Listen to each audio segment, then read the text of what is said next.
uh, may balita guys patungkol sa pagpalit ng liderato sa Senado guys. Ito daw si Escudero guys, hindi kayang pasunurin ng Malacanang guys. Kaya ginapang ng mga buhaya guys sa Malacanang itong si Soto. Guys, ang nasa likod daw guys ng pagpalit ng liderato, may kinalaman ang Malacanang.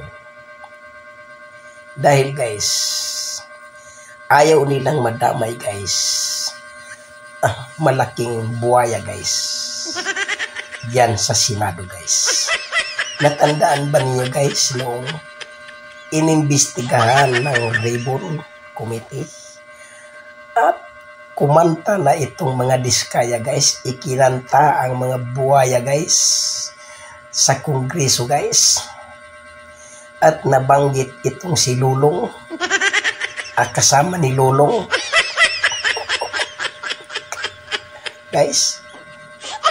Agad na pinalitan guys itong si Senate President Escudero at si Caro Dante Marcoleta guys. Diba guys, biglaan guys. Ang nasa likod daw noon guys ay ang nasa Malacanang. Yun guys. Alam na natin guys, alam na natin kung sino yung taga Malacanang.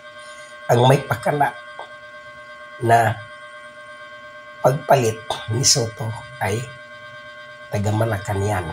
Ngayon guys, yun guys, na balit, di ba napanood ninyo umatin si Escudero doon sa meeting ba yun guys, noong sinabihan siya ni Bongbong guys nga na gustong maging Korte Suprema ba yun guys, yung pinatamaan ni BBM guys itong si Escudero guys.